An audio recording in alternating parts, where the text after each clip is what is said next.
Hey guys, I will be right there.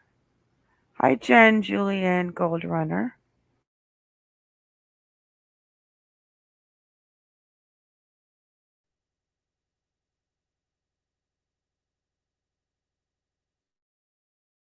she wa she muted down. All right guys, 1 minute.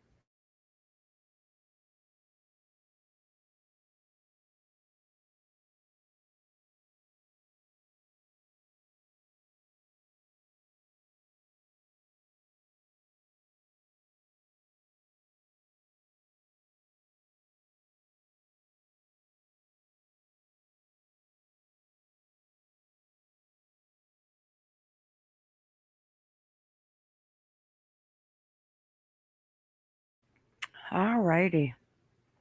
Hey Iconic, Hey, hey, how are you? I'm good. Hey CJ, Kathy, how are you guys tonight?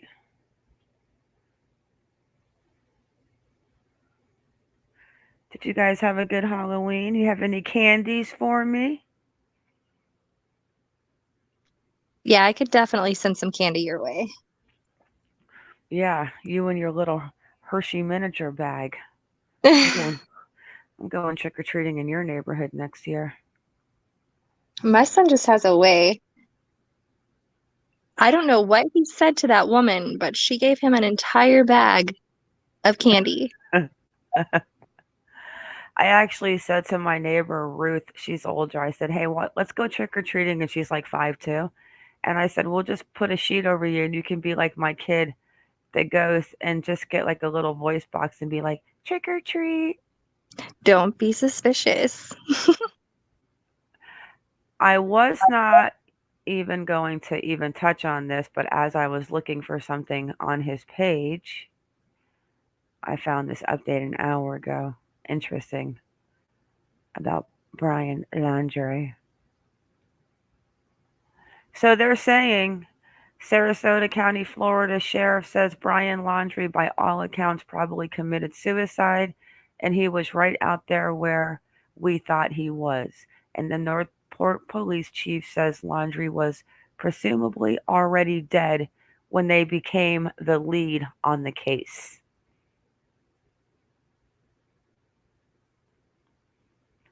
Let's go ahead and listen to this real quick because I'm just seeing this.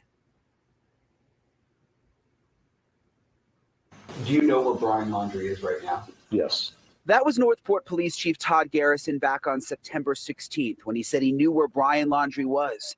That turned out not to be the case, with the department admitting it thought it had eyes on Brian, but it was actually Brian's mom, Roberta. And now the chief clarifying the mistake even further. The Sarasota Herald Tribune reporting the chief said at a town hall on Friday, "As a leader, what do I do? Do I not tell the public what's going on? Do we conceal it, cover it up? No, people want open transparency and honesty from their law enforcement officials. Yes, we made a mistake. It was human error, but I still stand behind my team." The chief also said that by the time Northport PD became the lead agency on the case, Brian had already left his parents' house and was presumably already dead in the Carlton Reserve. The Sarasota County Sheriff, Kurt Hoffman, also spoke at the forum, defending the chief and saying of Laundrie, "That guy went out there and by all accounts probably committed suicide. And he was right out there where we thought he was. There was 4 feet of water out there at the time." And so far, the FBI has not released Brian Laundrie's official cause of death, and there is no real timeline when we will finally get that information. Rutabaga? Brian, do we have any more information on that restaurant where the couple was seen fighting? Yeah, that would be the restaurant in Jackson, Wyoming, Mary Piglet's. Still a lot of questions about whether that fight even actually happened. Early on, there was the witness who said that she saw a fight. She gave her account on social media. The manager told us last week when we were there that there was no fight, that was all made up, and that it was very, very calm when the couple went to visit. Unfortunately, there's no surveillance video available from that restaurant, so we still don't know for sure exactly what happened. And what is the latest with that notebook? That could hold so many clues to this case, the notebook that was recovered from the reserve. Absolutely. I mean, that could really be critical. The latest is that police say they believe it is salvageable. They believe there is information in it that could be helpful to the investigation. We know that it's in the hands of the FBI right now, but still they're not releasing exactly what is inside the notebook. All right, Brian Etten, I know you will stay on it and keep us updated. Thank you. You know, with all the money they spent over at the Carlton, you would think that some of that money could have just been used to drain the area they thought he was in, and we could have saved a lot and a lot of time. Well, Maybe they're that's just saying me. that what I was like, we were talking about how many feet of water, and I was like, I don't know, what, 2, maybe 3, but they were talking about 4 feet of water in that area, but still the whole thing of how fast the parents found them. So was the notebook not in the dry bag, and that's what Roberta put into the dry bag? Here we are in the Brian Laundrie case, and we weren't even going to discuss this. Hey, Benson, Shredder. Hey, girl. You know, I think that always seems to happen. Well, I flipped over there to see something real quick, and I was like, oh, an hour ago. Why didn't they just come out and say, we believe he's dead?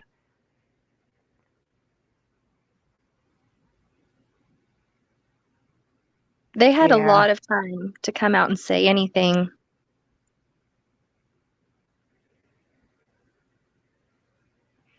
Yeah, that's just completely weird.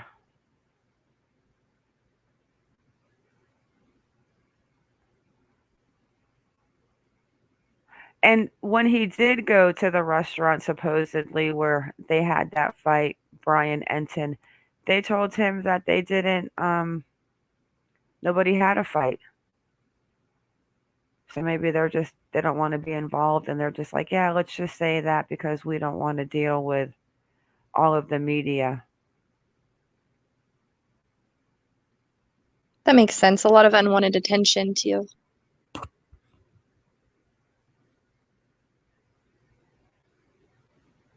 I think the FBI needs to come out with a statement just somehow figuring out what happened to him. I'm not even sure they're ever going to be able to figure out what happened to him, and I wonder how many pieces of his bones they have. Like, how much of Brian do they even have? Yeah, because it looks like they weren't very thorough in their search if people were still finding evidence and water bottles and pieces of bone. I think the spine was an animal that they found, Olivia. But regardless, they found Gabby's water bottle. They found that hammock material, black socks, a lighter. They found enough. Creepy. Sloppy at the end. Just like, yeah, we knew he was dead, whatever, just get him out of here and let's stop talking about this already, is how they made it come off to me. All right. Rest with the Gators of Brian Laundrie. Let's go talk about the other man missing in Teton National Park.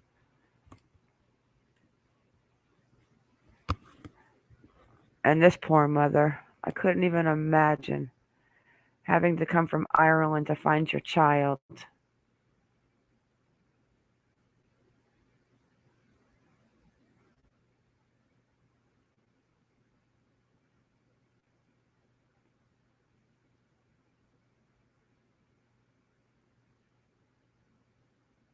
And he lived in and worked in Jackson.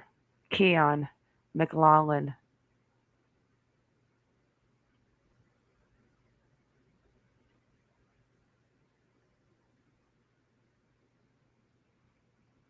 Oh, that's creepy.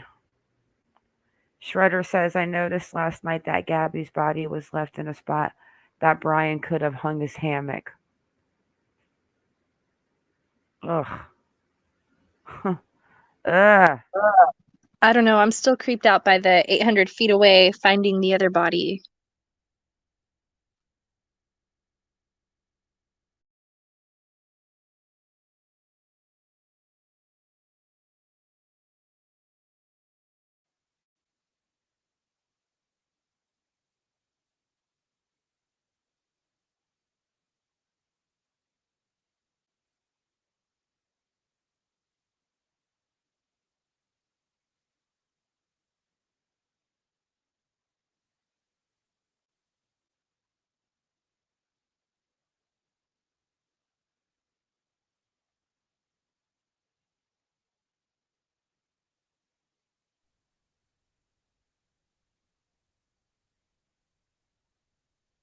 The other body, I believe it was Robert Lowery. If I'm wrong, she'll correct me. I think we're going to talk a little bit about him. They said he committed suicide up there.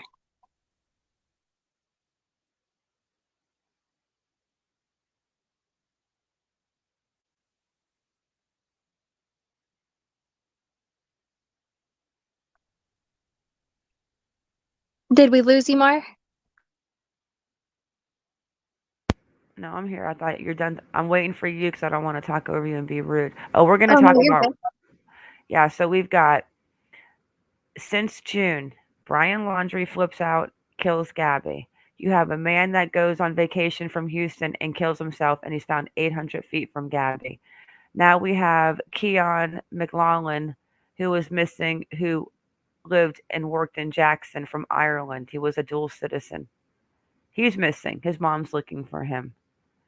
Even though Kylen and Crystal are not in Teton, they're just south in Moab. And then you got the crazy guy from Kansas. I mean, we cannot forget about him. I know that we're not solving crimes and we're not speculating and saying he has any part of it.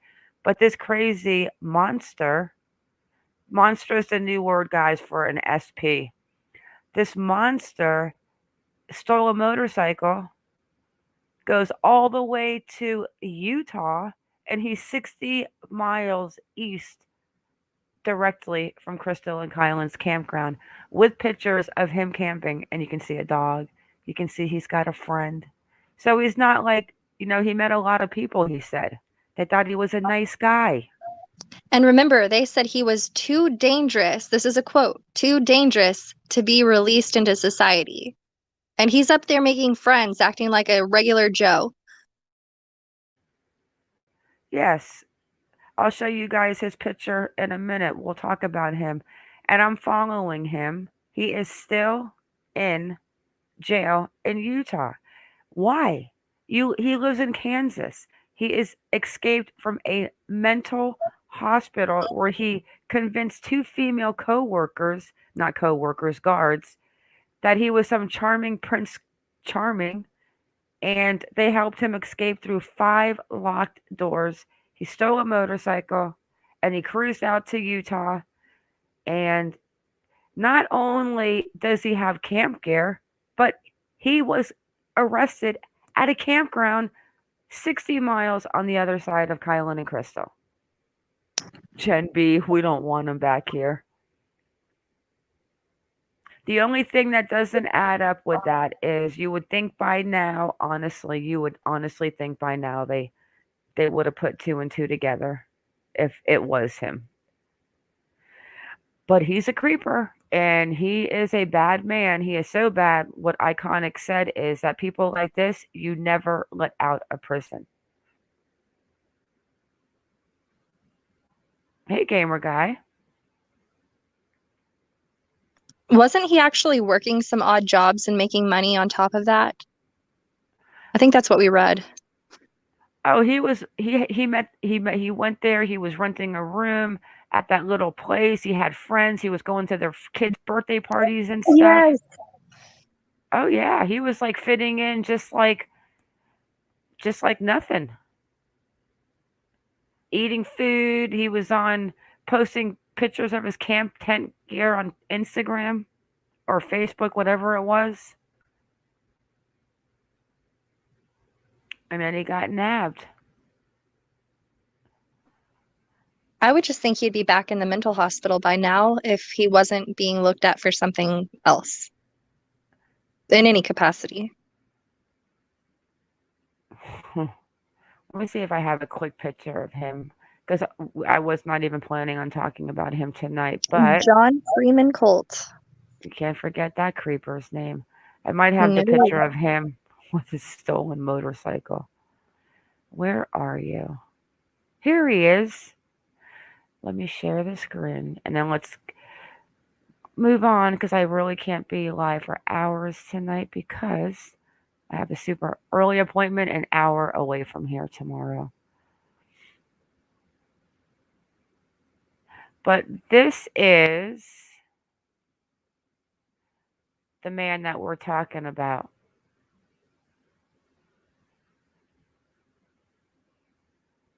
That's the man that escaped from the Kansas mental hospital. When he escaped, though, his hair wasn't shaved. He had kind of a, I want to call it a COVID deal. It was Let more me like a see. Millie Day situation. I think I have the other picture of him in the store, and then that one picture of him dancing at the campfire. Like, you cannot make that up. Do you remember the name of the hospital he was in? No, but I'm sure I could find it. Someone, Jin B is asking. Leavenworth? I think that sounds familiar, actually. Let me see, because I know it will be in my history. God, if anybody ever came in here and found my history, I think I would probably end up in federal prison for the rest of my life or a mental hospital. Okay, so I'm not going to share this. 2 women in Pawnee County's attorney's office from the Larned State Hospital. Oh, that's right. Larned. Let me just show you guys real quick and then let's move on. Let me show you the ladies that helped this creeper escape. So this is the woman that he butter coated. This was out October 12th of this year. Larned, Kansas. I'm probably saying it wrong. So it's the Larned State Hospital. And they helped him get out. Conspiracy to commit aggravated escape from the monster treatment program. A registered monster.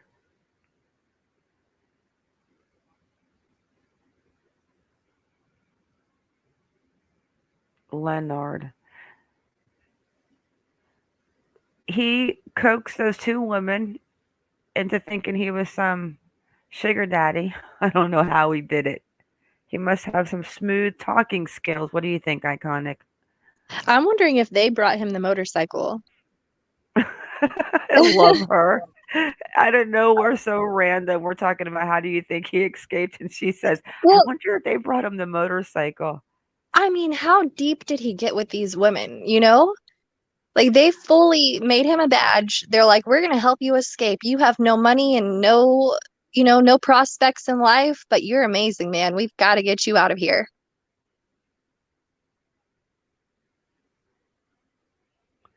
I'm looking at one thing. So it says right here that he is a high risk to commit a future monster crime and too dangerous to release. In 2007, he was indefinitely committed to the Larned State Hospital's monster treatment program in 2007, where he resided until he escaped. Oh, Jindy says he wait a second. escaped.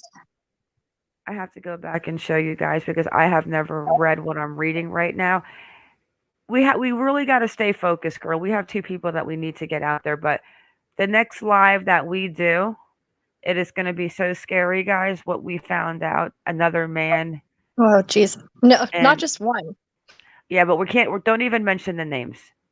But we found 3 more people that in the Cassidy rainwater area that is going to make the hair like don't eat, don't do nothing, and serious trigger warning.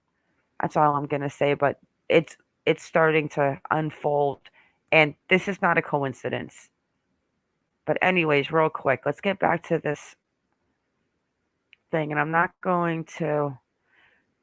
So as you can see, if we start here on the Kansas court deemed. So, oh, let me. Here he is dancing. Hang Oh, on. God. I'm not ready for this. I haven't seen this. let me share the screen. I forgot the audio. Is this where he's actually doing the dance? I think he's twerking. This dude is twerking. No, do this to me. Oh no. And guys, we're planning a trip to Lebanon, Missouri. We'll tell you about it on the future live if you guys want to join us. We rented a cabin. Okay, hang on. Here we go. Look at this guy. He was arrested by the U.S. Marshals, though. How cool is that? I mean, not He cool, probably but didn't think it was hey, too cool. Nikki. I hope it's the Springfield 3. No, the Springfield 3 are still with us every day. We are actually gonna reach out to, what was her name again? The friend and her mom, Stacy's mom. McCall. Yeah, McCall. Something McCall.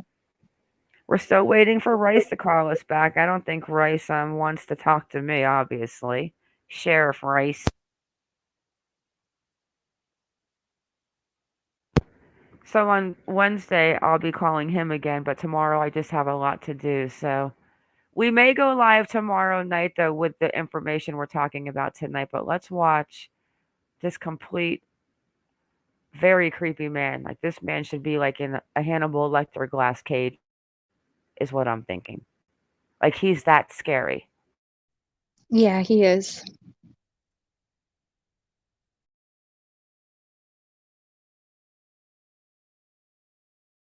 Is this the biggest roofing innovation in over 100 years? A roofing product so advanced. National Park. Everyone knows the chuck wagon. We're just out front on the bench here at the chuck wagon, and this guy approaches us and he says, "Do you guys know of anyone that could give me any work? I'm looking to maybe get a couple $100." The man's name, Jason Holt, or so they thought.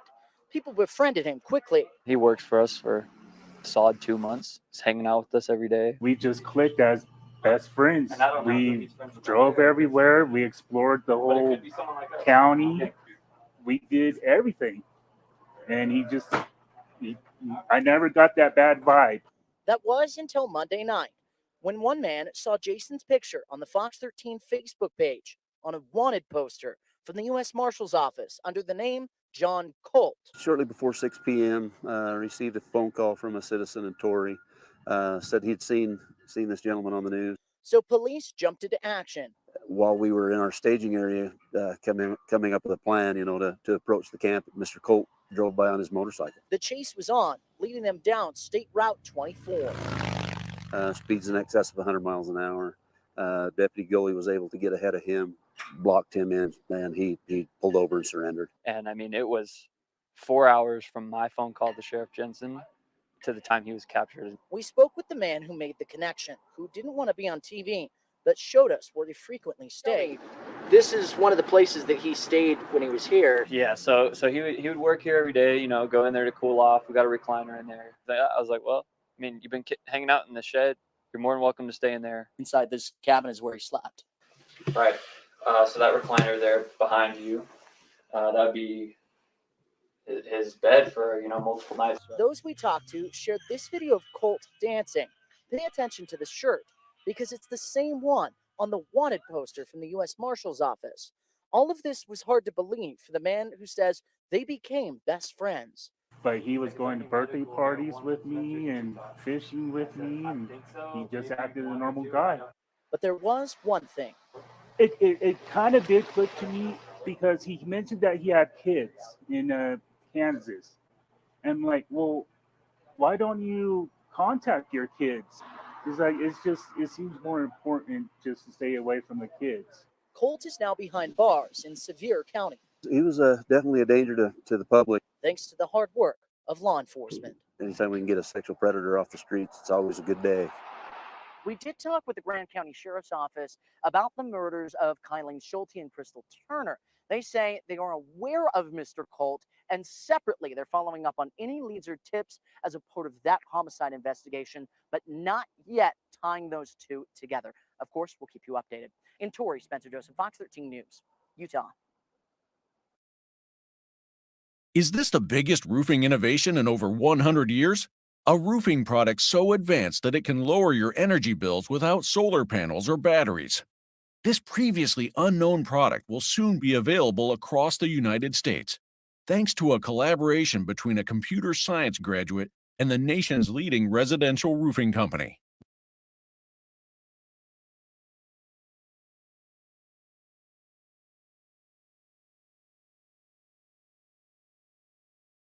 You see what they say at the end on that video? That they know about Crystal and Kylen and yet have tied it together. Yeah, together. I honestly think that if there was something honestly going on by now, that unless they're waiting for, I don't know. We know that that guy had, how many guns did he have, Iconic? Ooh, I don't remember. I know he had one shotgun, and I thought he had two shotguns Jesus. when they arrested him. Hey, Mercedes girl. I thought it was. Well, you know what? We will talk about him tomorrow because he fits right into what we're going to be doing tomorrow. I mean, tomorrow is going to be so crazy that I'm going to have to put that to 18 and over. So you're going to have to remind me to do that, okay? I can write that down. Because that can't even be. That has to be in. You know what Jen B says? Shreddertainment hasn't been 6 weeks since they were found. They were found on August 18th, right? Was it the 18th or 19th? They went missing on. They were last seen at Woody's on the 13th on that video that we watched them at the bar or sitting at the bar. Then she didn't. Kylen was not working that day, supposedly when the fight went down between Brian and Gabby.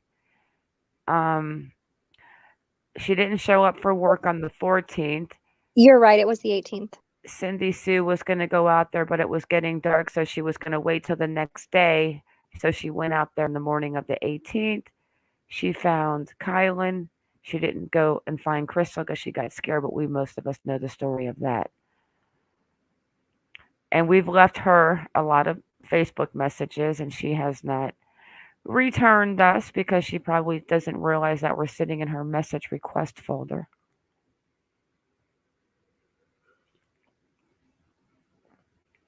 Shredder, I added you into the mod room on Discord.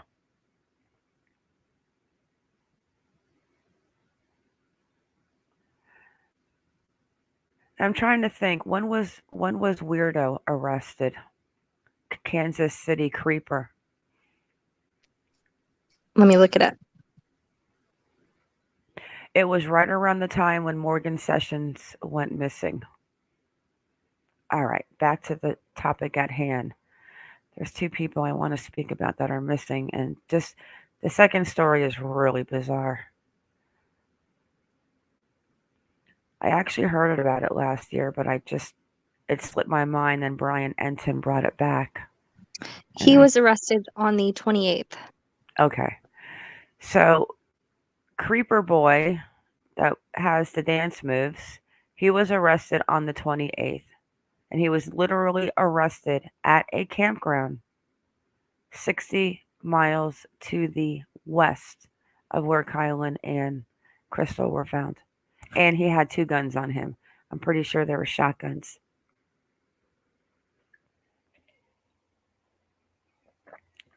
They've never released what kind of shotgun or what kind of bullets were involved with Kylen and Crystal, and I don't think they will until they get a person of interest, or I'm sure that's one thing that only the killer knows.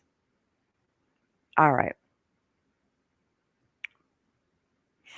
Back to this sad story, and I hope I don't cry because I cried earlier when I watched this because it's just heartbreaking.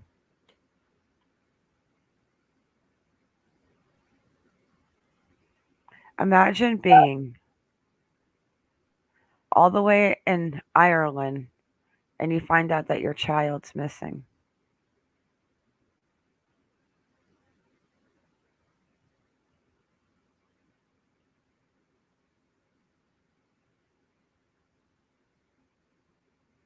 Hey, Kaz.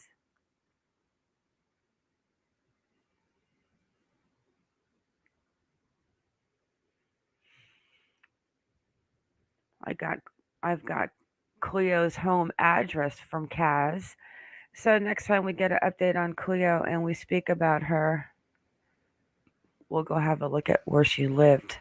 And maybe that way we'll be able to find the monsters off that list that we found in Australia. And I bet you Kaz can help us with that list too. Casby. Jen wants to come on our cabin Let's- adventure. Let's go. Yeah, this one. Cian McLaughlin. This one's sad. But I don't know. It's sad, but the one we're going to speak of, the boy in Texas, Jason Landry, afterwards a little bit, that one is just iconic, and I are completely stumped. Like, we are just, it's mind blowing. Like how it's the way it makes me feel. Okay, let's get into this. All right. Somewhere you don't want to look back. Let me unmute this site. I can't lie and say it was easy. I looked at everything in a different light. I realized it started with me going back and getting my high school diploma. Grand Teton National Park, 310,000 acres, almost the size of Connecticut. Beautiful, a tourist destination for hikers and travelers from all over the world. And right now, one mother is combing through it, looking for her son. Cian McLaughlin has been missing since June 8th. He was last seen in the park going out for a hike. And while retracing Gabby Petito's final days, our correspondent Brian Enton got a chance to speak with Cian's mom, here all the way from Ireland, trying to bring her son home. Yeah, so we've been... When we met Grania McLaughlin, she was in her son's Cian's car after finishing another exhausting day hiking, searching for the 27-year-old in Wyoming's Grand Teton National Park. Do you have any idea what may have happened? I do not. At this stage, we have absolutely no idea. We're trying to kind of understand what might have happened. Originally from Ireland, Cian was living in Jackson, Wyoming, working as a snowboard instructor and bartender. He's been missing in Grand Teton since June 8th, when he was hiking on the Lupine Meadows Trail. A witness saw him around 3:45 in the afternoon, but he's not been seen since. We're really appealing to anybody who is in the park on June 8th, 9th or 10th to look back at their videos, their photographs. They may have caught Cian in the background. Or if you had met Cian, he's got a very distinctive Irish accent also. Cian is Grania's only child, and she is determined to find him. He was an experienced outdoorsman, but the conditions on the trail were particularly dangerous in early June. There was melting snow and ice. Back in June, we were told that this was not a rescue anymore, that it was definitely a recovery, which is very hard to hear. But I just felt the need to come back here to the Grand Teton and connect with him and to do more ground searching myself. When you're hiking in that area, do you feel a connection to him? Absolutely, absolutely. Yeah, I know he's there and I want to bring him home. And with winter coming, Grania's worried she could be running out of time to bring Cian home to Ireland. In Jackson, Wyoming, Brian Enton, News Nation. And once again, Cian's mom is asking anybody who was in the park June 8th, 9th, or 10th to look back at any videos or photographs you may have. Check the background. She is hoping that someone somewhere may hold a crucial key to finding answers and finding Cian. We're called to love one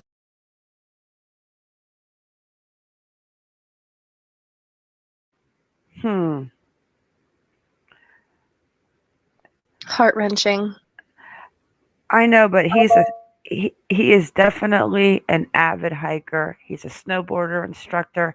You can tell he fits in with the snow. Like, I mean, he could be hurt up there, somehow surviving because there was still vegetation up there. I mean, it's so like, and the funny thing is that intersection that they showed on the video where they were showing Jackson. That is the webcam that we were watching, where we couldn't figure out how to go back to see when Gabby and That's right. Ryan were there.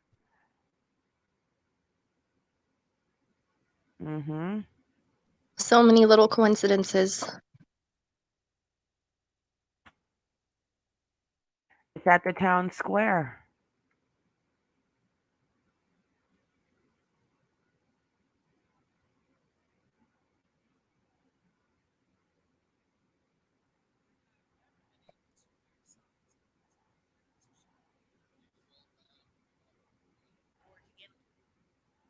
It's right there.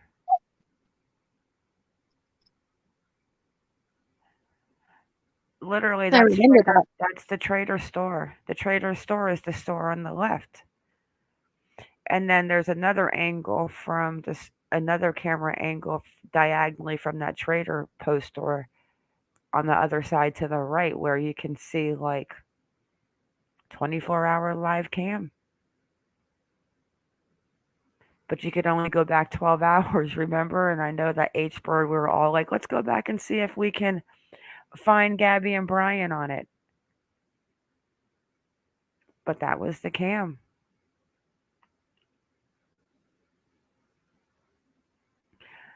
I want to put together a map of where Gabby was found, where Robert Lowery was found, where Looping Meadow Trail is. But let's get into this this story. Let me drop you guys the Jackson Hole stream in case you guys get bored and you want to watch it. At this rate, you almost want to watch it just to keep an eye on everyone. I love you. I know. It's like we're going to start watching and recording these Jackson Town Square cams so we can be like, oh, wait a second, let's go back 12 hours and 36 seconds on November 7th. We saw the couple. That's scary to think about that. That's where even Robert Lowery was last seen. Oh my gosh, I don't think I knew that. Yeah, he was staying in Jackson. He left and he went somewhere to take that ski lift up. Well, obviously he went to near where Gabby and Brian were because he was found 800 feet from Gabby. And they only found him because they were searching for Gabby.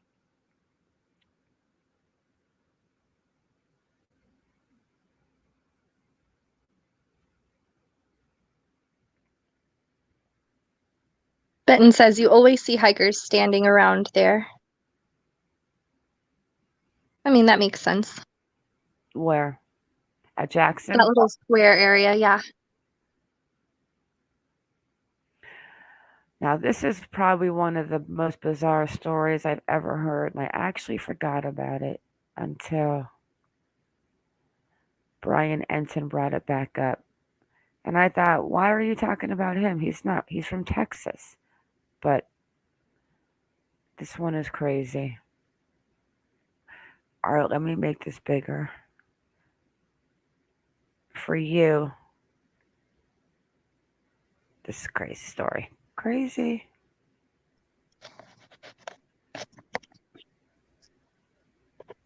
Jason Landry, Teton, missing.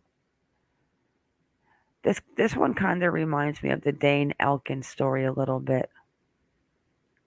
I'm not sure if I've heard that one.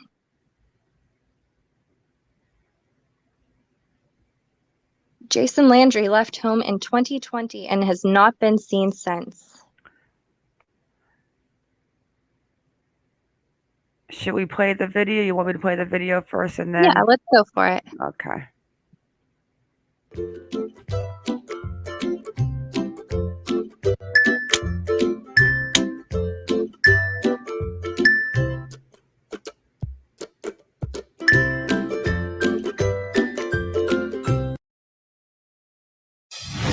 Thanks for joining us tonight. We want to turn now to the disappearance of 21-year-old Jason Landry, part of our Missing in America series here on Prime. It has been 318 days since the 21-year-old left his college apartment at Texas State University and he headed home for Christmas. But between leaving school and arriving home just outside of Houston, things took a turn. On a long gravel road in Lulling, Texas, Jason's car was found wrecked with the key still in the ignition and the headlights still on, but no sign of Jason. News Nation's MonkieMar spent time with the family last week, and she is joining us live tonight with their story. Markie, each one of these stories heartbreaking. This one bizarre, just vanishing into thin air. Marnie, it's honestly the best way to put it. There are simply no clues as to where Jason is or what happened to him. His family only knows that he is missing. And while they do believe him to be dead, they also acknowledge that with so little evidence, anything is possible. But the questions do remain. How does a college kid simply disappear on his way home for the holidays? And what happened out on Salt Flat Road? As coming up in my car, I could see tire tracks leaning off right here, and you can see the tree where his car hit right there with the cross on it. At 2 a.m. on December 14th, 2020, Kent Landry awoke to the phone call every parent dreads. Highway Patrol had found his son's car wrecked along this gravel road in Central Texas, but Jason wasn't inside. In the dead of night, Landry drove to the crash site. The former defense attorney turned pastor, shocked when he pulled up. I've been to plenty of crime scenes, and I was expecting police and searchers, and there was no one.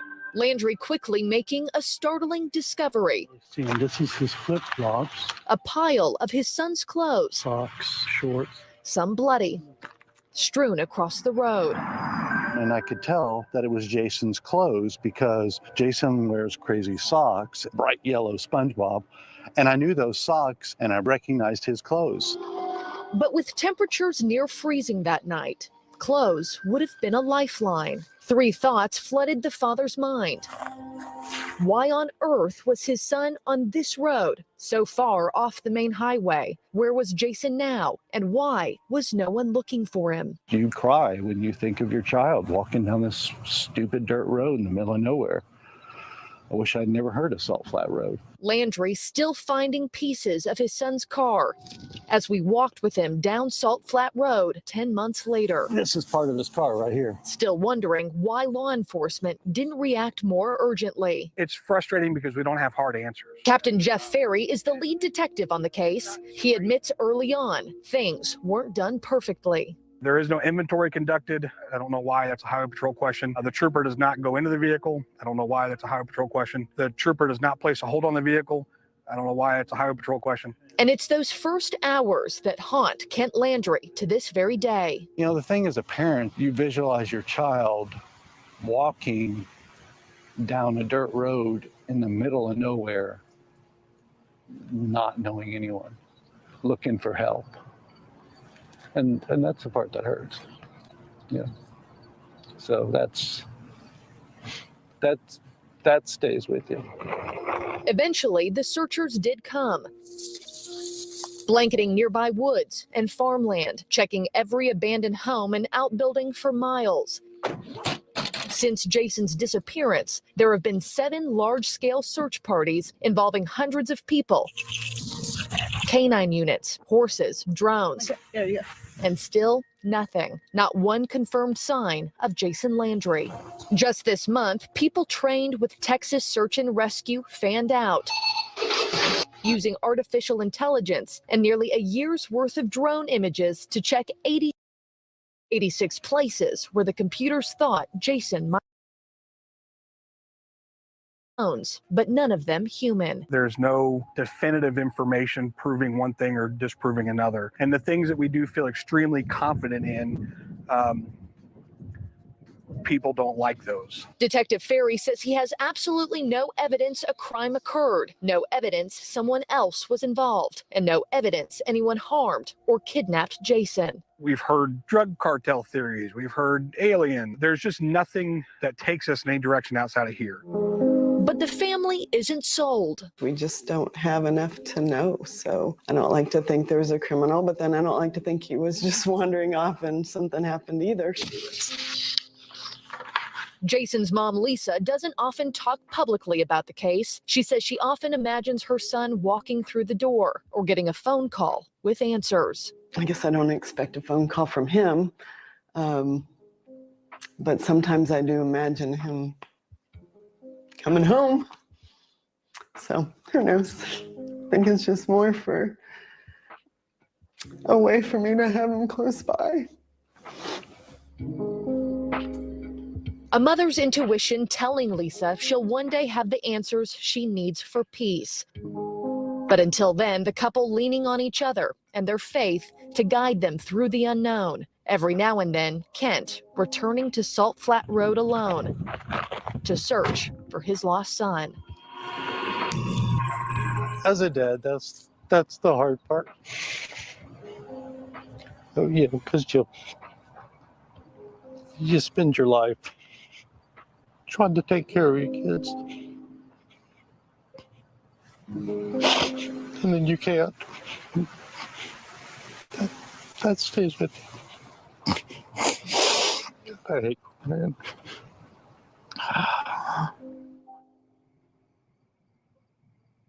It's just gut-wrenching. The family telling me in the past couple of weeks they're preparing for a tough holiday season ahead. In fact, just last week I went into Jason's childhood bedroom, and his Christmas presents from last year are still there wrapped just in case he comes home.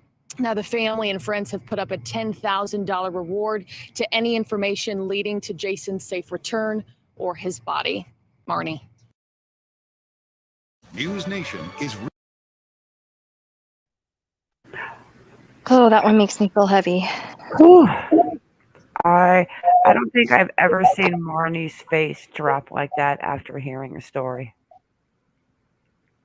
My mind keeps going back to the freeze we had this year in February, and so many people died in their homes. I just have no good feeling about that. And then the night that he went missing in general, like I know. My So heart's hurting for that man.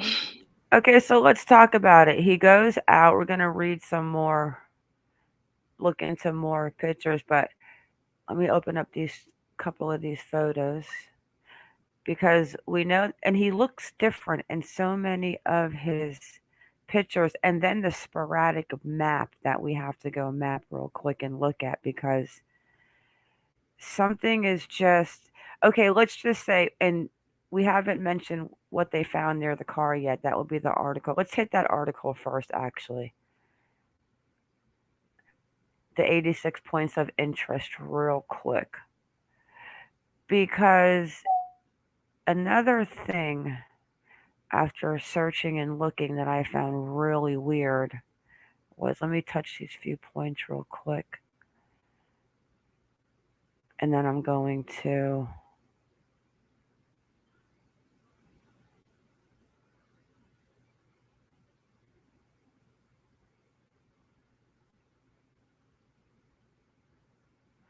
And I can't see comments for a second. His dad said he used Waze. Yeah. Okay, so 1 sec. So the time frame on this picture is not red, but we're not going to look at this map. We're going to actually go look real quick on maps, Google. But it says a volunteer firefighter found Jason Landry's car crashed and abandoned on the 2300 block at around 12:30 a.m. on December 14th. The vehicle's lights were still on. So if the vehicle lights were still on, how far away could he have gone at that point? But remember, nobody started searching for him until the next day. The father got there and nobody was there. That's the part that's kind of bothersome, because if the lights were still on and nobody's in the car, why were we not looking then? So the clothing Jason Landry had been wearing, his shoes, even his underwear, were scattered throughout the street. I found my son's fish. I found where the accident was, and I'm the only one who took pictures or video of that, he said.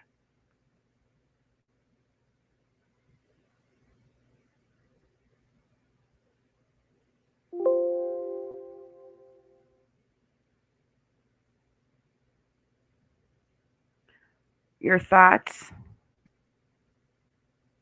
Sloppy for sure. But I'm trying to think about the area that he lives in and what their police is like. I mean, in a lot of bigger cities here, when we talk about defunding police, we've lost a lot of good officers here in Texas. And I hate to say that, but it's true. And so you're telling me the police came and people are searching, but the father's the one taking evidence.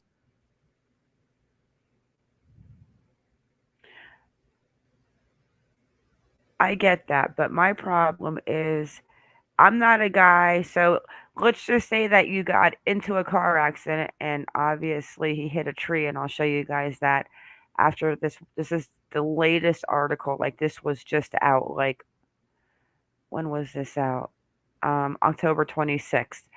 But so you're saying that you saw a car abandoned with lights on. How long would it take for those lights to burn out if the car was just with the Well, lights Mickey on? P says some batteries can last a while. But the guy was naked. The guy didn't even have underwear on. Hello, Triple J and Crafts. He could have had a head injury. That could have been why he dropped his clothes in the road and then wandered off. Exactly. That's one thing we discussed. But how far could you have gotten? And how is it taking almost a year out there searching? And wait till you see the search area that they're searching. We're going to show you this. But how is it that even the father out there searching every day? If he did have a head injury, how far could he have really have gotten to where he can't be found? That's where I'm stuck. Because they've done 6 separate searches covering 31,000 acres, I believe you said. Triple J, you have to go sit in the corner. You're in timeout for 35 seconds. I'm only kidding. Kaz, the Highway Patrol have a lot to answer for. It's just weird. And this is over 300 days. So the guy shows up at 12:30 a.m., finds the car, but the father is thinking in his mind, which you'll hear, that he's going to show up to a scene where there's going to be police, ambulance looking for his kid, and the only thing he saw were deer. Let's listen to this right here. This is the latest on what's going on. And then, as you can see, the search. But we'll listen to this because this is actually not too long, and then Iconic can maybe read the article for us.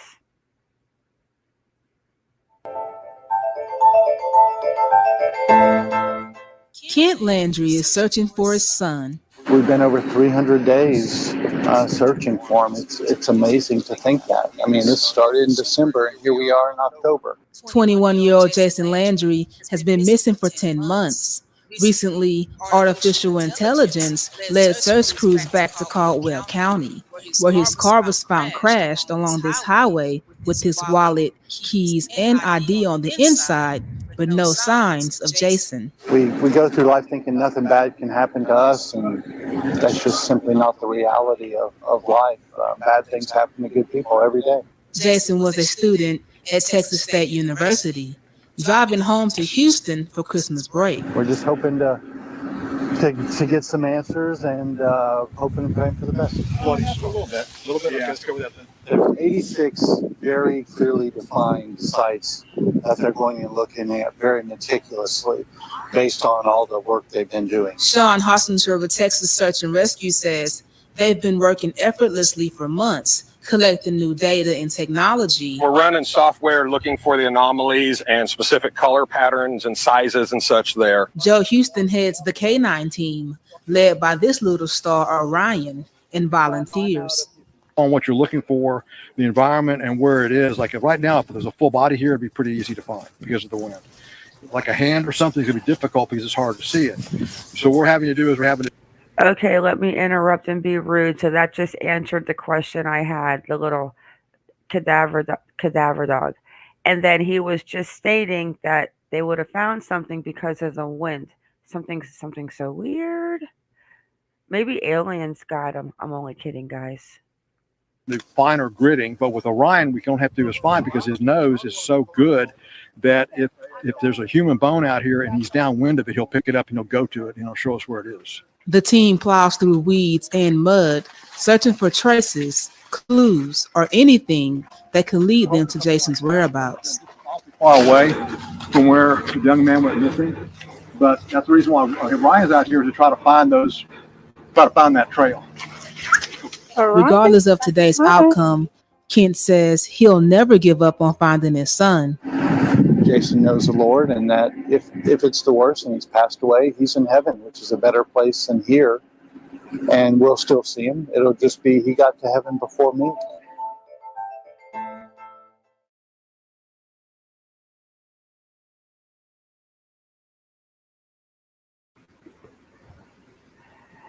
It's so bizarre. Like, what am I missing? You would think you get into a car accident, you have a crazy head injury. Is my mic muted? No.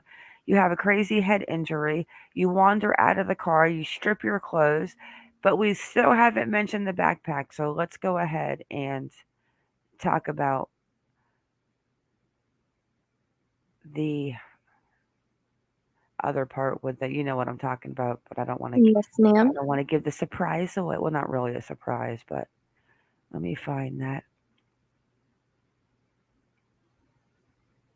And then we'll talk about his sporadic last moments where he's being tracked on his phone, because that's just weird to me too. Kaz asks why they have December 13th as the missing date on the poster. We will discuss that with you when we show you the timeline of his cell phone data. But there's one part that's important that they still haven't spoken about. One second, but this is a good article. And if they do not mention it in this article, girl, you can just go ahead and tell them about. Oh, yep, it's in this article. Okay, this is the one. Let me make it bigger for you. Guess what? You're the next contestant on MonkieMar's panel. I think we should read this one instead of I don't see the article yet if you're waiting for me. No. I'm getting it right now instead of listening to the video. It's the 86.1.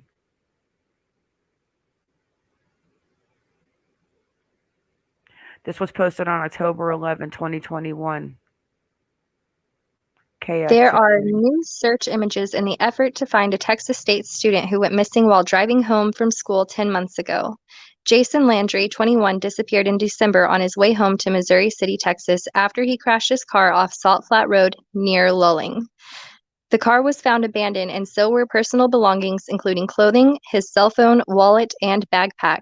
Landry's keys were found inside the ignition and his lights still on. That's a red flag. As a parent, this kind of actual manifestation is our worst nightmare, said Kent Landry, Jason's father. All of these missing persons cases are very prevalent. You turn on the news and you're drinking your cup of coffee, and then it hits you again that your child is not home. It's been 301 days since the search efforts began for Landry. Investigators said Landry left his San Marcos apartment at 10:55 p.m. on December 13th. He was using Waze to get home, but opened Snapchat at one point, and his GPS tracking stopped.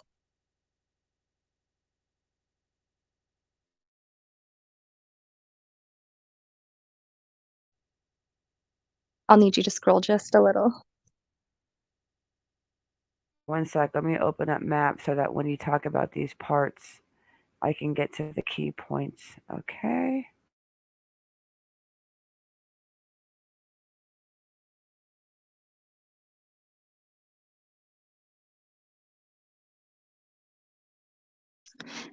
He continued on Austin Street to the intersection with US Highway 183 or Magnolia Avenue, CCSO said. It's believed he went through the intersection and continued onto East Austin Street. It's at this intersection that Landry's digital footprint stops. There have been 6 searches spanning 31,000 acres for Landry. With the help of Texas State criminology researcher Dr. Kim Rosmo, investigators have been able to put all of the drone imaging through a computer program that is tracking hundreds of anomalies.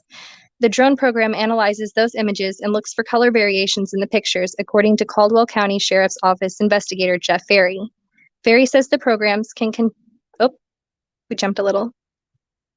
Ferry says the program can detect things like blue jeans in missing persons cases. Interesting. So that is the picture of where the car ended up at. Let me blow that picture up a little bit.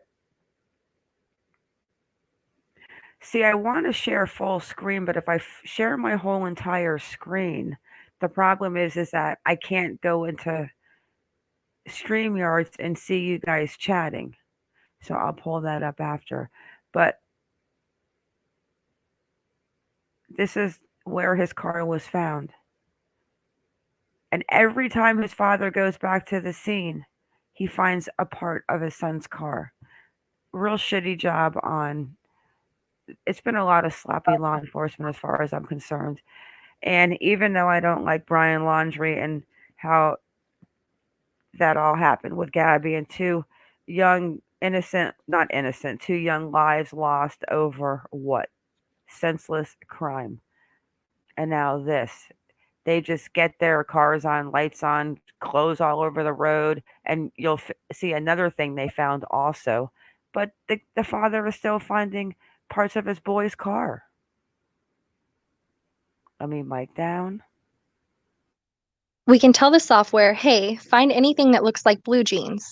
It helps too, very quickly, scan through hundreds and thousands of images to find those blue jeans, said Ferry. We don't have that in this case. We believe Landry was naked, which makes it more difficult to find color variations. Investigators are instead using the color white to find bone fragments across the area where Landry went missing. He's going to go back and determine if those are human remains or critters, said Ferry. The thousands of acres have been nailed down to 86 points of interest where the investigators believe he may be. There is nothing to indicate a crime occurred to Jason Landry. We believe Jason was driving in a single vehicle collision, and on all accounts, it looks like he voluntarily left the vehicle and took off his clothes. Whether that was because of narcotics or a mental break, we don't know, said Barry. Investigators said they've ruled out a crime based on Landry's social media accounts and evidence at the scene where he went missing. The Landry family is still holding out hope. The sheriff believes that in a missing persons case, that it's a missing persons case and he walked away and they just haven't found his body, said Kent. Private investigators think otherwise. On some level, I just hope he passed away peacefully that night and went to sleep with hypothermia and woke up in heaven. Investigators also found a backpack near Landry's car with a usable amount of marijuana inside. They first told KXAN the drugs were possibly combined with an unknown hallucinogenic substance. Detective Ferry has since said DEA lab tests did not find any other substances inside of the weed. Investigators say there is a 7th search planned for Landry in the coming weeks. So there was no hallucinogenics found in the backpack. And I'll tell you what, if he was a weed smoker, and if there was any weed smokers in the side chat, you know that if you have any sense after a car accident and you're going to get out and you know what's going on, you're taking your backpack with your weed in it. You are not leaving it. You're not leaving the weed to go find help or to go do whatever, but your keys, your cell phone. He must have bumped his head pretty hard, but still, how far could you have gotten with a head injury? The hypothermia, I explained, that could be the reason why he took his clothes off, but what was the date in Texas on that at that time? Maybe I'll look at that in a second, but there's one more thing. How weird his phone data is.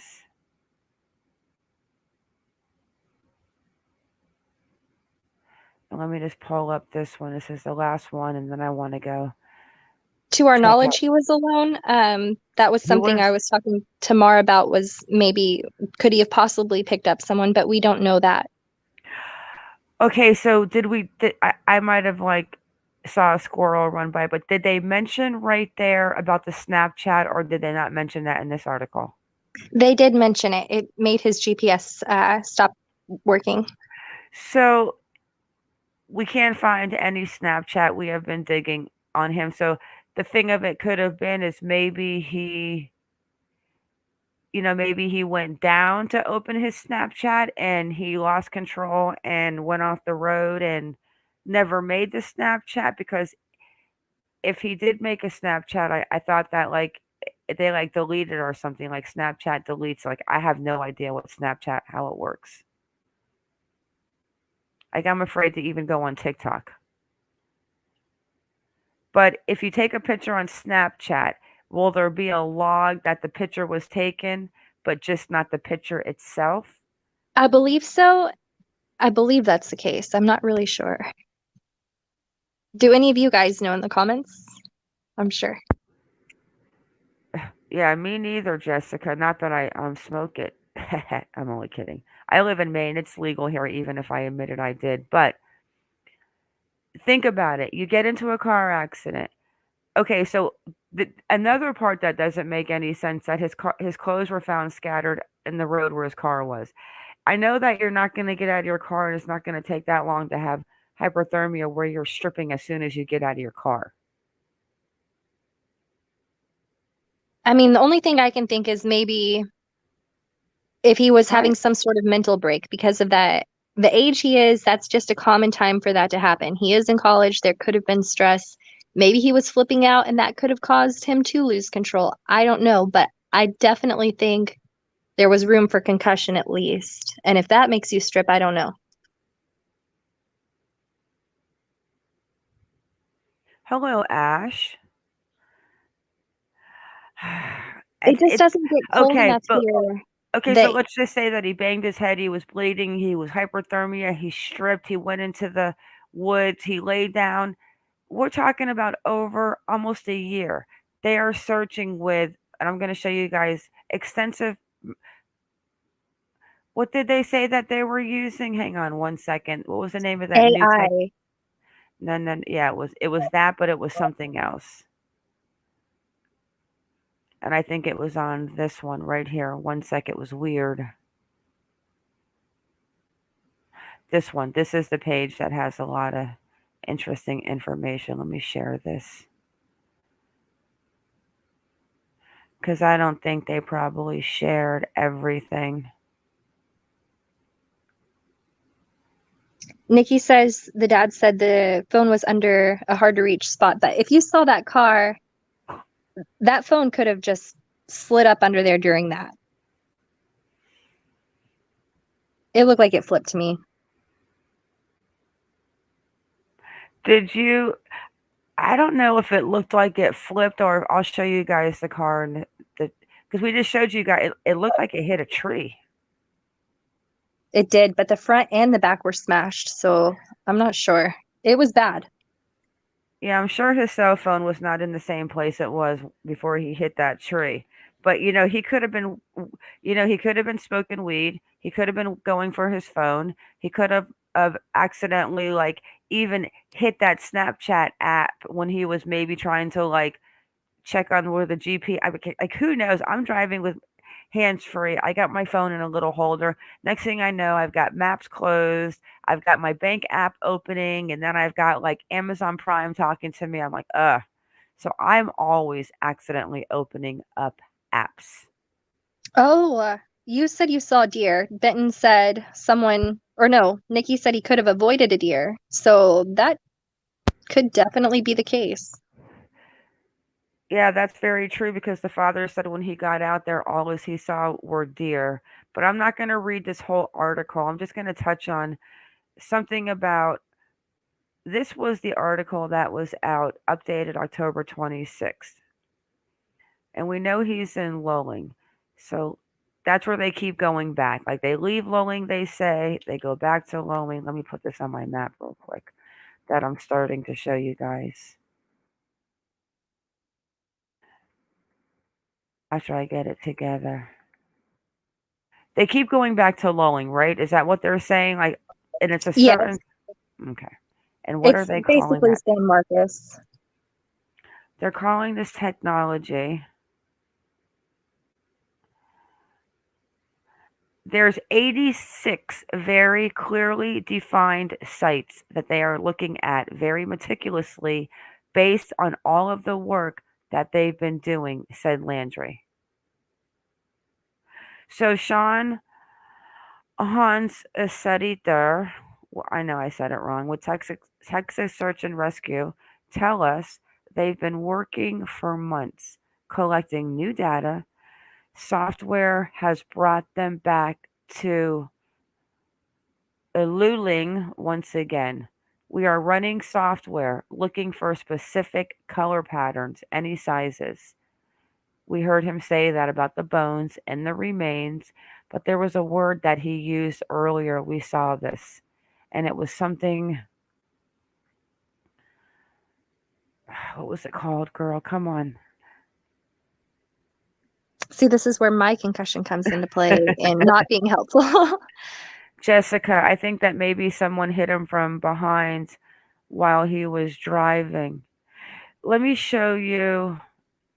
One second. I'm going to show you a picture why I do not believe that he was hit from behind. Was it actually in the other article? Let's go ahead and touch on the cell phone data. I think it's probably in this one because I only have this one and one left that we looked into today. I think this might have. And he does. He really looks different in a lot of. You know what? Let me share. I might be acting like this because I smoked a little weed, guys. Let me share my whole screen this time. But then I'm not going to see comments. So if you want me to know something, Iconic, I'll you be got to reading let them. me know. Yeah. Blinded by the light. I know you don't want me to sing at your wedding.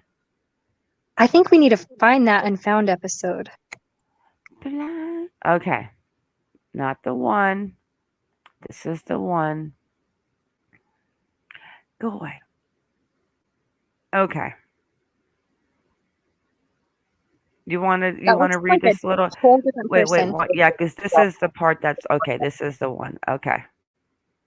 Let me mic down. One sec. I have to see, and then what I have to do in order for me to mic down, I have to go off the screen, and then you lose the article. That's why it's kind of like it's easy to share.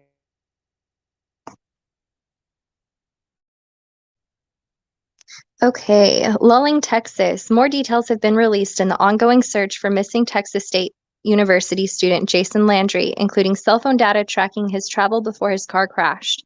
Landry, 21, disappeared in mid-December on his way home to Missouri City, Texas, and after he crashed his car off Salt Road, nearing Lulling. The car was found abandoned, and so were his personal belongings, including clothing, cell phone, wallet, and backpack. Investigators said Landry left his San Marcos apartment at 10:55 p.m. on December 13th for his journey home. Here's a timeline of where his cell phone data tracked him, as released by the Caldwell County Sheriff's Office. 11:05 p.m. Landry drives his car on Highway 80, passes under I-35 in San Marcos, continues south. 11:07 p.m. enters Caldwell County. 11:11 Landry drives through Martindale, Texas, continues south on Highway 80. 11:15 p.m. passes over State Highway 130 on Highway 80. 11:17 p.m. travels through Fentress, Texas, enters Prairie Leah, Texas 2 minutes later. 11:21 p.m. enters Stairtown, Texas. 11:24 p.m. enters the city of Lulling on Highway 80, goes through the intersection of Hackberry Street, where Highway 80 becomes Austin Street. Landry then stops using the Waze app and opens Snapchat. He continues on Austin Street to the intersection of US Highway 183 or Magnolia Avenue, CCSO says. It's believed he went through the intersection and continued on East Austin Street. It's at this intersection that Landry's digital footprint, and that's where, okay, stops. Deputies believe after then he continued on East Austin Street to Spruce Street, which turns into Salt Flat Road, where his car was found 31 minutes after midnight in the 2300 block of the road.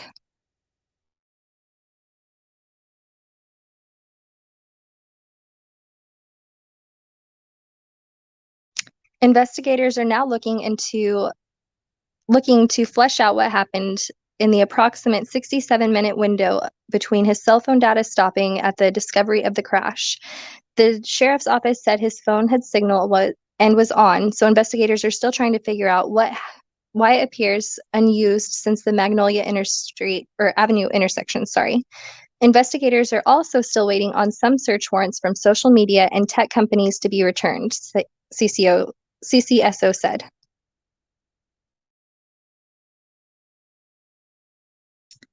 The sheriff's office said Landry's car was found abandoned with the lights on and keys still in the ignition. The front passenger side door was locked. Investigators believe the crash only involved Landry's car and was most likely caused by overcorrecting on a gravel road, then spinning off on the road and eventually hitting a couple of trees and barbed wire fence. First responders didn't enter the car when it was found, CCSO said. It was first towed to the impound yard, and the next morning Landry's father, who is the registered owner, went inside and found the phone between the driver's seat and the center console. His father, Kent, also went onto the scene of the crash and found Landry's clothing, including a shirt, socks, shorts, underwear, slides, and a wristwatch, about 900 feet from the car crash site on the side of the road. Investigators believe he was wearing the clothes before the crash. There are no signs that the clothing was removed forcibly or through coercion, said the sheriff.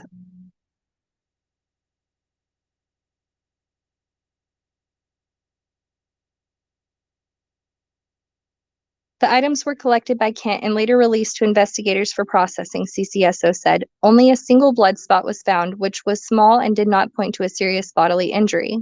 CCSO said about 900 feet from the car crash, a backpack, a ball cap, a plastic bag of personal toiletries, and a tumbler with Landry's dead betta fish were also found. These were located north of the clothing found by Landry's father.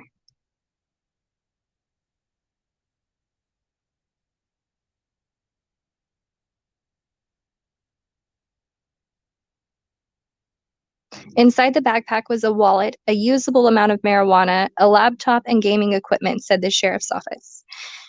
Any report stating that the backpack was filled with narcotics is inaccurate. The small amount of marijuana has been seized and is being held, the sheriff's office stated in a press release. There is still a possibility that the weed was combined with an unknown hallucinogenic substance, deputies said. Okay, so let's just go ahead and debunk that because it's been ruled out that there was no hallucinogens found, right?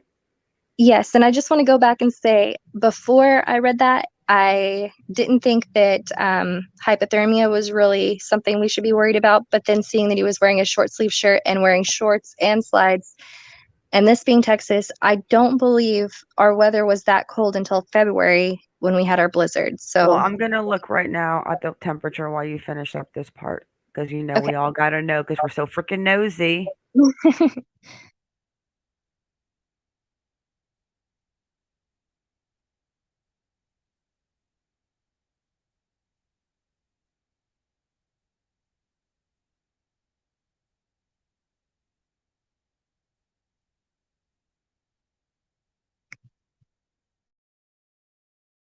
Let me take my mic off while I look at this because look at that. He had his little rollies all rolled up in his little bottle, and he was all set. I don't know what that blue thing is. Cherry berry something. I don't know what that It is. looks like a pre-roll. And then this little sugar cane. That looks like the joints they roll when I was in Amsterdam at the Go in the Grasshopper. I've been to a Someone few. asked why he had his fish with him. He was going home for Christmas, so I would imagine he took it home so he could feed it. That's another thing I want to touch on. I do not think somebody that has a mental problem and is going to go out there and have a breakdown is going to take a little betta fish with you on a trip. That to me seems like this dude is like into the nature. The dude has a little betta fish that he's taking on a road trip to his family's house. Like, that doesn't sound like someone to me that's having a mental breakdown. If I was having a mental breakdown, I don't even think I would probably remember to take my dogs with me. No, I really think internal bleeding, but I don't know how they haven't found a body. That's where it stumps me. Let me show her the back. Do I have a picture of the back of the car? It looks like to me that when this car spun around, like because the front we saw the front, and the front really does not have any damage, really, except for this front side panel on the driver's side. But it looks like it did spin around, and it looked like something clipped the back of that trunk area, because it looks like it's like a hatchback or an SUV opening door now. So it That does might look be like the part that hit the tree.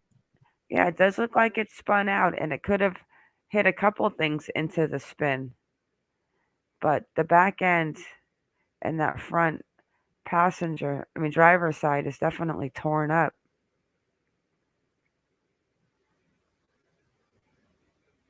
Let's look at this real quick. What is he hiding here? I don't get that. Like, why would you hide something? Could it possibly be a mailbox with an address? I don't know.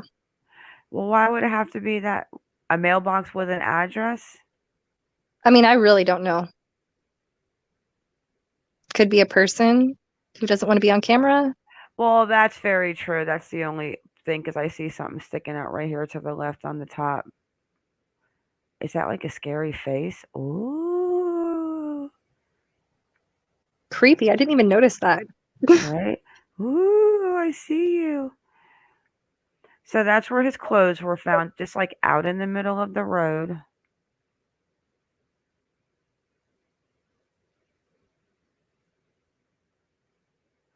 All right, let me see.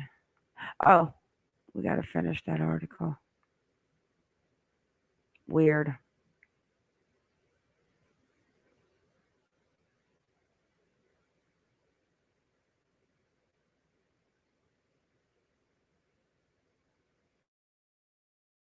The only thing I can really think is there are a lot of hogs down there.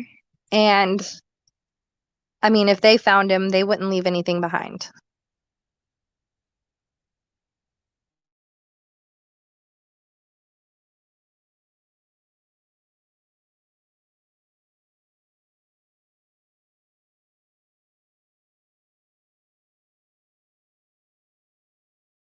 And then he's out there naked, and I don't know. Are you going to finish up that article? Oh, That's yes, just ma'am. weird. I just think that something would be like, this is bizarre. He should have been found by now. The car was processed for any DNA and blood evidence with the help of Texas Rangers. No evidence of blood inside the car was found, and there's no evidence Landry was heading to meet with someone in the Lowling area. The sheriff's office, which is now the lead agency on the case, has been working with the Texas Rangers and a team of retired federal agents / private investigators in order to locate Landry. The office said while its investigators are not specialized in search and rescue, they are consulting with experts and other agencies. The sheriff's office said Landry's family and ex-girlfriend have been cooperative and helpful in the investigation. CCSO clarified they are not suspects or persons of interest in the case, and as of right now, there is no evidence of unknown persons of interest or being involved in the incident. Hundreds of hours of surveillance videos from in and around Lowling were also reviewed, the sheriff's office said, and none have offered up any evidence. If you have camera on private property, you are encouraged to look through it, CCSO advises. They are continuing to ask for the public's help in the case to provide for any details that may contribute to the investigation. Anyone with information can reach out to the enlisted investigators. Detective Jeff Ferry with Caldwell County Sheriff's Office, 512-398-6777, extension 4516. You don't have to read all that, girl. Thank you. You don't have to read all that. Were there tire tracks found or footprints around? No, they don't say. I mean, it was really sloppy. The dad found him and got out there thinking people were going to be out there, but all he found was his son's car and his kids' clothes in the road. But they've been looking for him for like days, but now they seem to be back on the search, and they keep going back to that one little town.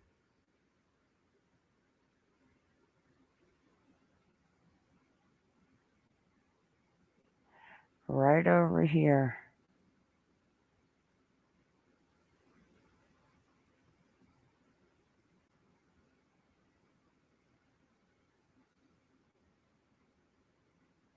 I mean, it's not even that little.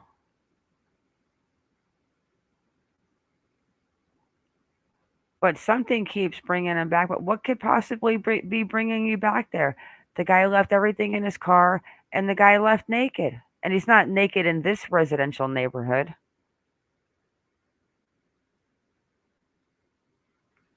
Where exactly was his car found again? What was the name of that road? The 2300 block of. Mm, Hang on. I don't think I remember that. Magnolia. Well, that was him coming.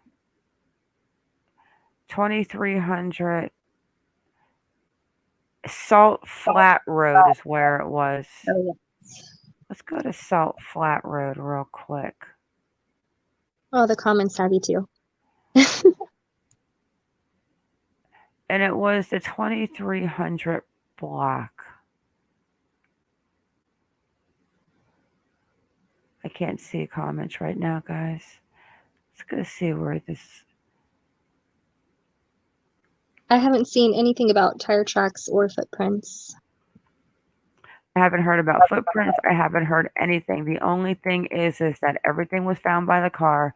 The clothes were scattered. I mean, even his flip-flops were off.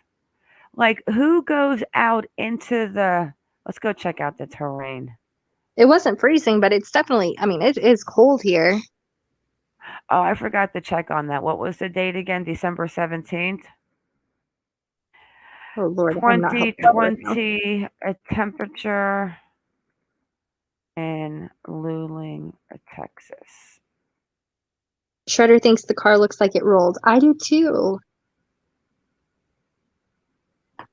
She said the 14th, Casby. Mm-hmm.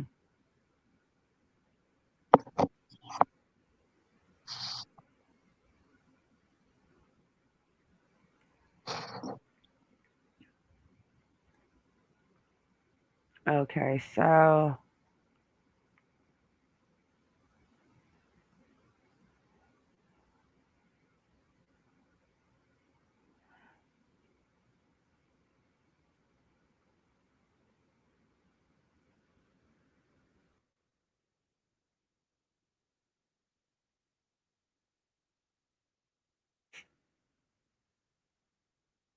it's about 60 degrees.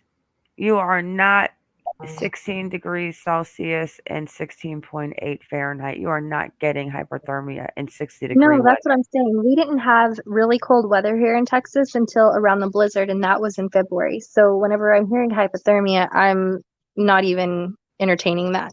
All right, let's get back to this map and go see this area. So you guys, you're at 60-degree weather. It's got to be something with him hitting his head. But still, even if you hit your head, where is his body? How far could he have gotten unless it was like some wrong turn and somebody just like got him on the road?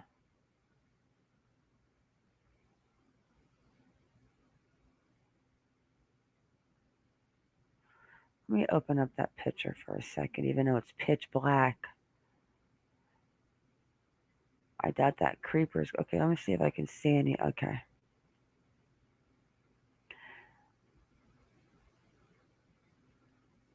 I am surprised that Google has actually been down this road, to be honest with you guys. What in God's earth would he even be doing back here?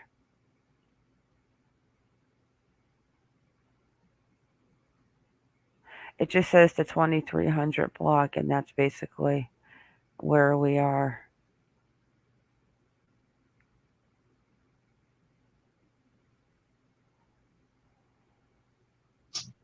What do you think? Like, why would you even be... I would need to see like directions of how to get from San Marcos to his parents' city, Missouri City, just to see how off he was, or if he was in a general area where he should have been. All right. So he was coming from San Marco, right? San Marcos. San Marcos? Yeah. Okay. And then he was going to Missouri. Missouri City. And his car was found. So let's go ahead and put San Marcos on top. Llewellyn, his car is found there, and he's on his way to Missouri City. So this is the map. And then after this, guys, I have got to get my little old butt to bed. Okay, so he should have been in the Lulling area. He definitely would have come through because he would have taken the 10. The famous Highway 10. That's such a boring road. I've taken Highway 10 from Florida to California. It is a boring and long. Miserable. Okay, so we've got him leaving San Marcos where his apartment was. We've got him going to pass through a Luling, but then somehow he loses tracking here on his device. Like he never makes another call, anything. And then his car is found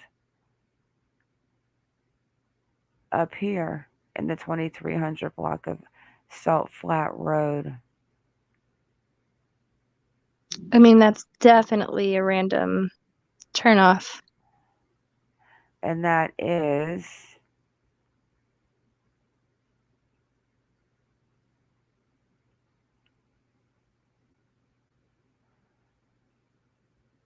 well, it's only actually he went 4 miles off the road. Could he have like maybe gotten off trying to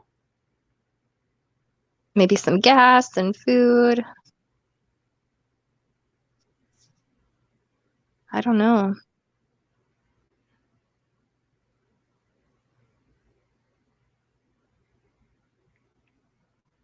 Yeah, I mean it's about 5 miles. Let me go down here real quick. Let's get on this Highway 80.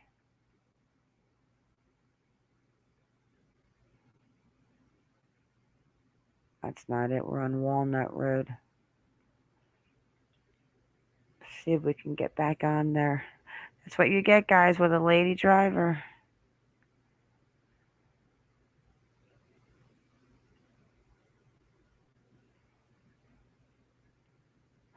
I don't know. I mean, he could have gotten off, but what would cause he could have been stoned.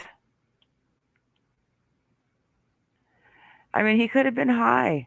He could have gotten off and maybe instead of making a left to, or a right to get back to the road, the main road to go, maybe he went out there and it got dark and he went to make a U-turn. He hit a tree, but it's still, if that happened and he wandered off and died somewhere, where is he? I mean, those dogs would have found something. I find it very strange. Unfortunately, like so many others. I mean, it's not like he went crazy out of way. I mean, what is the distance to there? Would he have needed gas? 22 miles? No. So he drives 22 miles and then he gets off. Snapchat. But he's like all over the place. Well, actually, no, not that you see it, because he gets here quickly. And then he ends up, I don't know. It's strange that they didn't find him. How far could he have gotten?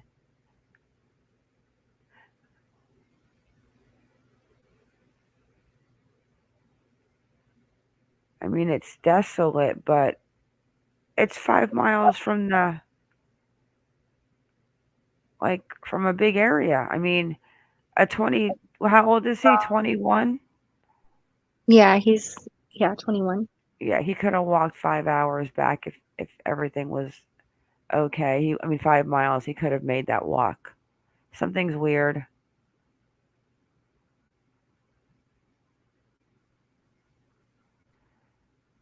Exactly, Kaz. The dog should have picked up a scent from leaving the vehicle.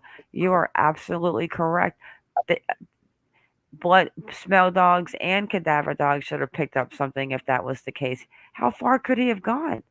I mean, what did ET come down and take him on a ride on his bike? Benton asked if the blue outline is where he traveled.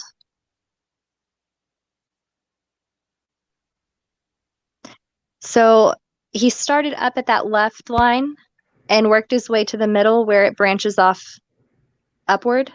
That's where his car was found. And then the line that goes down to the right is the direction he should have been going in to his parents.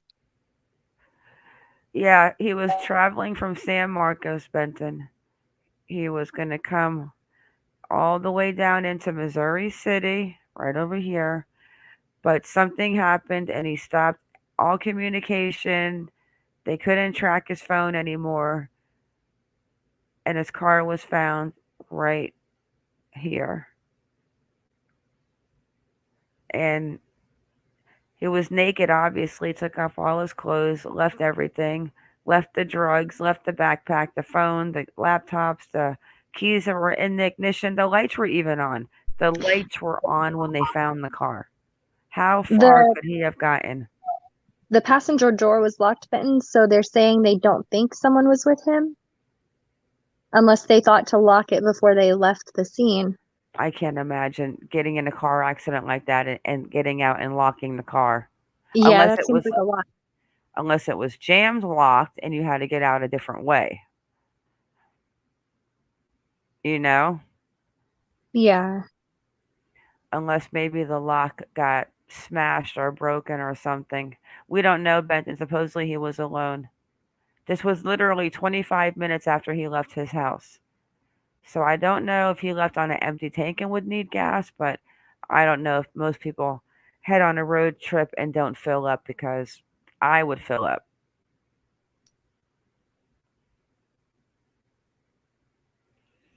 I don't know if anyone was chasing him. I know this was like a planned trip home for the holidays, so it wasn't like he just sporadically got in his car to go to his family's. I'm not sure that someone would be telling him like that. Yeah, I don't think it's planned considering the guy had a pet. I mean, it was last moment or somebody was after him. Like the guy had a fish with him. And a whole stash ready to go home and tolerate parents. You know what I'm saying? Christmas time, he had a fish with him. Huh.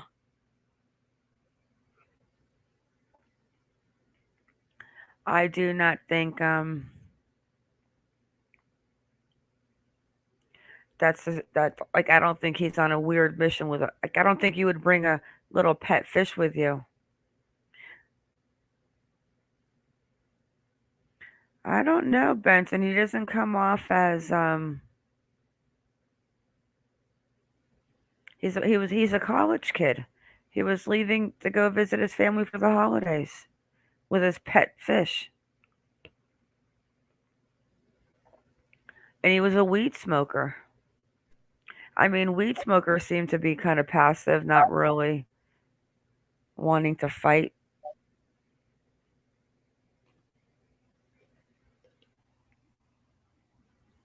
I'm definitely interested to see what the next search yields. Yeah, because they do mention how the GPS went off too when he hit the Snapchat. Like I'm thinking maybe he got down that dark road and realized he went the wrong way, and maybe when he was trying to check the GPS is when he hit the Snapchat. And maybe doing that, he just lost control of the car. But that still does not explain where is his body. Even if the animals got him, like Kaz said, he would have been tracked from that car, his scent. Now, why is, you know what? We got to get a hold of his dad. That's weird. Did the dogs not track his scent? Because if that's the case, did somebody take him and take his clothes off to make him think that he ran around naked? How could the dogs not track him? Especially if he had a little bit of blood and he was cut. Shredder. I'm not even gonna try. I'm gonna try not to laugh at that. I'm gonna get yelled at by somebody. He could have, but it looks like he definitely got off there. Did he get off? Like, it wasn't even really a highway to get off, but did he pull over in that city to get something, buy something, maybe pull over and smoke a joint? Is it legal in Texas to smoke weed No, inside? no, no. It's Okay, very much not. that's out of the question.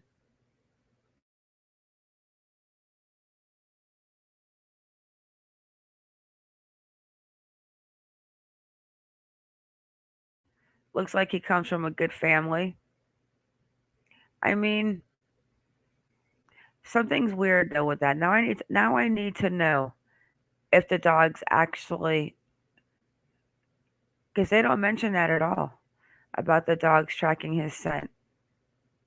Just the video that we saw about the dog out there saying that he would track anything. Well, if your dog is that good, then how come there's no track from where the car was?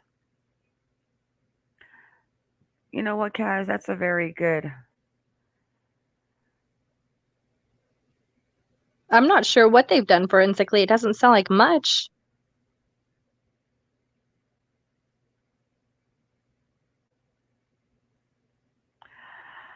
I can't imagine because he went like 5 miles off of the exit. Does he seem like the type that would pick up a hitchhiker? Maybe. I mean, he is like a smoker. But then, but your clothes are gone. Like, I can understand. Is it known to have a head injury and you just start taking off your clothes like that? I mean, I've never heard of that. I heard of hypothermia where you start taking off your clothes. Unless it was a mental break, and they did mention that in the article. Because certainly- potheads will bring their weed, and honestly, his parents probably know he smokes. And if not, he'll probably just go sit outside or in the garage and smoke it.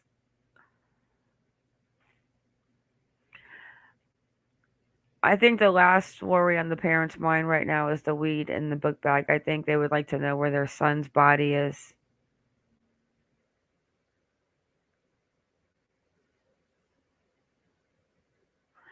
Let me see if there's anything else I'm missing on him. Okay, so at 11:05 p.m. he left San Marcos. At 11:11 he was in Martindale. At 11:15 he was in the one town I can't pronounce. The car was found at 12:31 a.m. So we're talking an hour and 15 minutes from the time that he was last known to be using his phone to where the car was found at 12:31 a.m.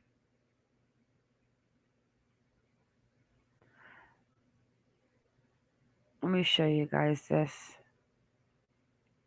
Now, it is a typo on the PM because the car was found at an AM.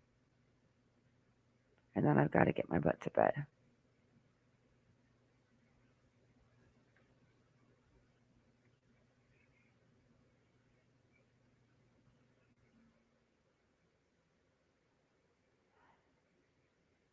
Okay, so this is basically the road that he was traveling on. And then he comes and he gets on the 10 down past Lulling. But anyways, he leaves the apartments at 11:05 p.m. At 11:11, he's in Martindale. At 11:15, he's over here. I'm not sure what that is. And then here he's in Luling. They don't tell you a timestamp here. But then at 12:31 a.m., that's a typo, his car was found. So from 11:15 to 12:15, that's an hour and 15 minutes.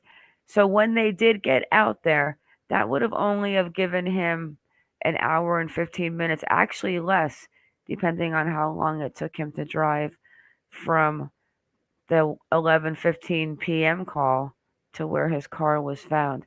So why were we not looking for some? Was it not weird that there's a crash car with lights on and somebody with clothes all over the street? What am I missing? I mean, the keys were in the ignition as well, so you would think that they would call that in. Hi, Marion. Yeah, the keys are missing. The guy's clothes are in the street, and there is No, the a keys were in the fish. ignition.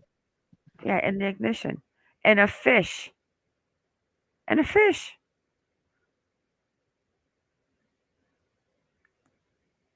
A book bag, a laptop. Actually, the cell phone was probably found later, but the lights were on. I mean, what did the car have to be running? Maybe the car was like not capable of running, or maybe it would have still been running if he didn't crash it. That's just very bizarre that it's over 300 days and they haven't found him.